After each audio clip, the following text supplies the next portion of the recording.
Welcome back. Let's take you now back to our top story. US President Donald Trump says South Africa's leadership is doing some terrible things after threatening to cut off all future funding to South Africa over its land expropriation policies. In a post on his media platform, Truth Social, Trump said South Africa was confiscating land and treating certain classes of people very badly. Now, to speak more on this and other matters, let's welcome Presidential Spokesperson Vincent Magwenya. Mr. Magwenya, a very good afternoon to you, and thank you so much for your time. Of course, the story has developed tremendously with a lot of reaction on this particular matter. So we know, of course, the presidency has issued out a statement. We saw also a statement from DIRCO. These are threats that have been made by US President Donald Trump. We saw earlier on at the Mining Indaba Minerals and Resources Minister Gwede Mantashe reacting to, and he is obviously, speaking on behalf of President Cyril Ramaphosa in his position there at the Mining Indaba, saying that if the US does take away funding from South Africa, then South Africa should take away its minerals, which was a stronger message from the minister. What is your official response? No, the official response is the statement that we issued.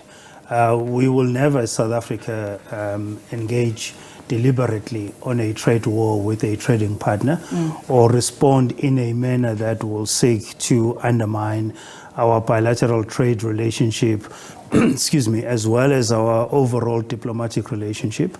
I noted what Minister Mantashe said. That's not the official position of government. This issue has got nothing to do with trade. This is an issue over aid, but also informed by distortions and lies, quite frankly. And we've been quite quick in being resolute in terms of stating the facts, and the facts are there is no confiscation of anyone's land in South Africa.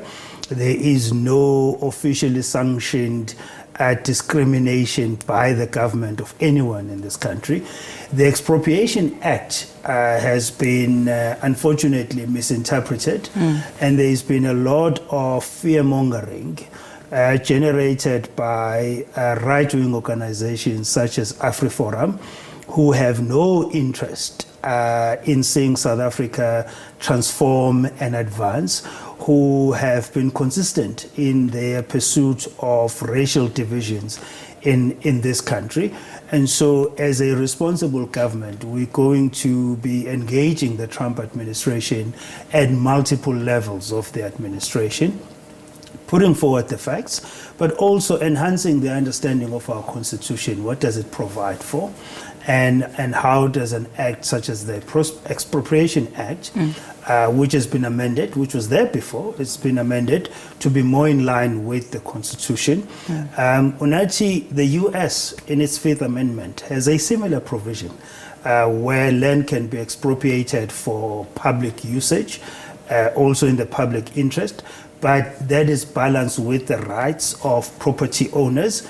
It is no different from what we are doing and from other countries as well. I'm going to come back to that issue that you've raised about AfriForum, because I want to get an understanding of these groups that have direct line of contact with the US President Donald Trump. But before that, just talk to us about the very latest in terms of, has there been a formal communication from the US, from Trump's administration? And equally to that, has President Cyril Ramaphosa reached out to the Trump administration seeking that particular meeting? Well, outside of the statement that was released on X, as well as the sort of brief media doorstop that President Trump conducted before boarding his plane, there hasn't been any formal or official communication to our government in that regard. Efforts are underway to engage different levels of the US, or rather Trump administration. Minister Lamula will be on a call with his US counterpart in a matter of a day or so. And we think over those conversations, these issues will be put to rest. It is important that we also highlight the fact that, aid is discretionary. It's really an instrument aimed at cementing the goodwill in terms of relations between countries. it is normal for countries to review their aid commitments to various recipients. Yeah. South Africa has never been dependent on US aid or any other aid for that matter. South Africa has always been dependent on its fiscus in funding public programs. But where there's been a contribution coming from partners like the US, that contribution has been greatly welcomed. So there shouldn't be panic in terms of the sustainability of the programs that are being funded via that aid, the biggest of which is the PEPFAR, which had already been suspended prior to this announcement and only constitutes about 17% of our overall spend in HIV and AIDS. And so we must put these matters into context and avoid panicking unnecessarily. At the end of the day, we have a mutually beneficial relationship with the United States in terms of trade, politically and strategically. It's not a one-way street, it's a two-way street. It's a relationship that we hold dear, it's a relationship that we believe must be preserved, and it's a relationship that has an opportunity to be expanded for the benefit of both countries, not just South Africa and our continent. And we are reasonably confident that we'll be able to do that once we have started engaging officially at different levels with the Trump administration. I want to go back to some of the utterances you made, particularly talking about right-wing groups like AfriForum. I mean, some of the utterances that were made by President Trump are far-reaching and have far wider implications, I would imagine.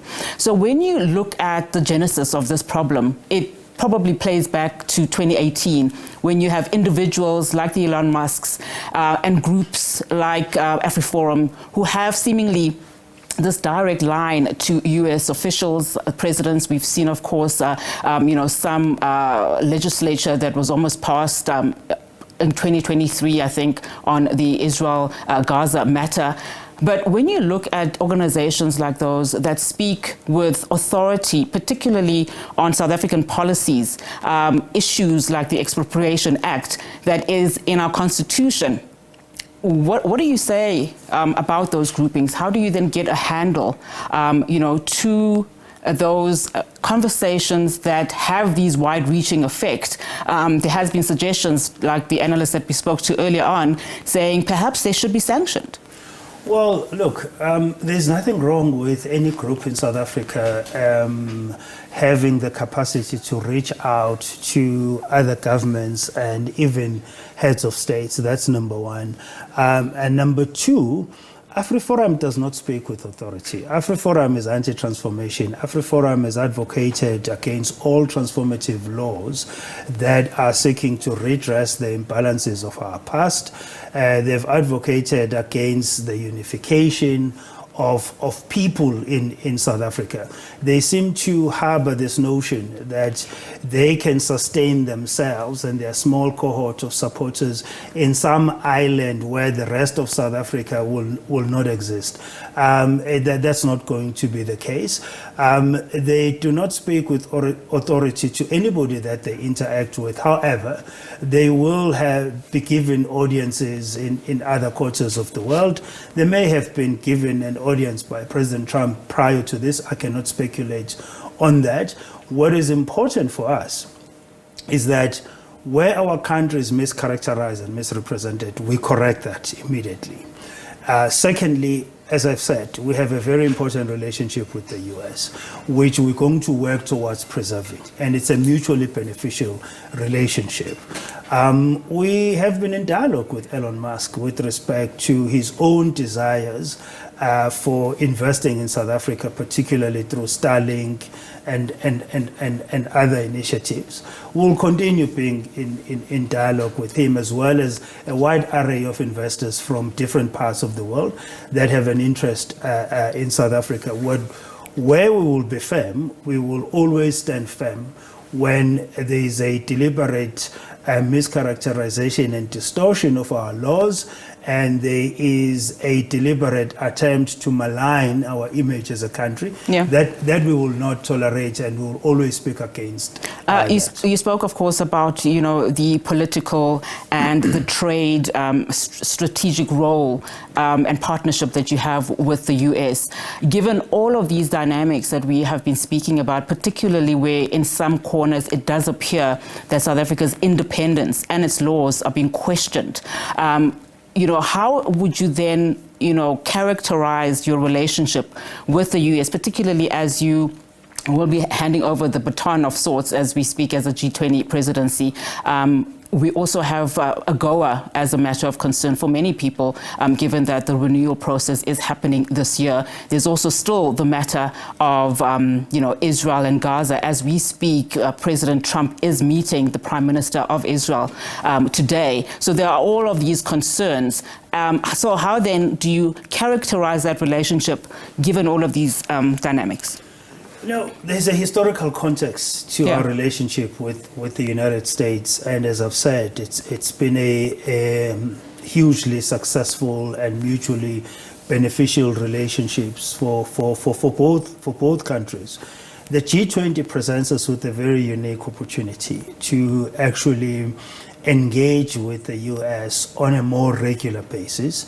You will know that as part of the G20, we have this troika that includes Brazil as previous president of the G20, ourselves as current president of the G20, and the US we will hand over the presidency of the G20 to the US.